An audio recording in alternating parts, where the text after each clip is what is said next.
तब छोटे भाई ने बड़े भाई से क्यों नहीं कहा कि बड़ा भाई इनको इस हमले को रोको, मेरे बच्चों को बच्चियों को बचाओ, इनका तहफ़्फ़ुज़ इनसे छीना जा रहा है।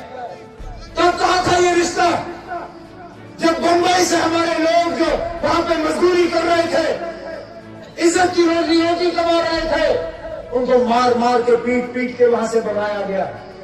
तब कहा था बड़ा भाई, जब 2016 में यहाँ पहले गन इस्तेमाल करके इतने सारे नौजवानों की उससे जो है माहौल और हालात जो है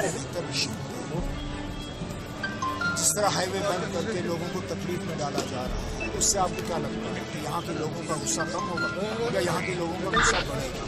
बीजेपी को बजाय ये कि वो कहें कि हम मिलिटेंसी का जो है मुकाबला करते रहें, उनको ये कहना चाहिए था कि हम जम्मू कश्मीर में वो हालात पैदा करेंगे कि यहाँ मिलिटेंसी में कोई जाएगा ही नहीं, मिलिटेंसी की तरफ किसी नौजवान की तवज्जो होगी नहीं।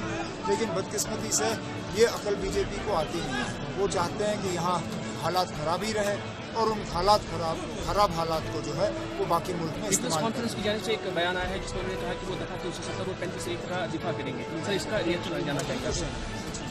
सर, आप हंदवाड़ा के लोगों की डाउन पेमेंट यहाँ पे डिस्ट्रिक्ट बनना चाहिए।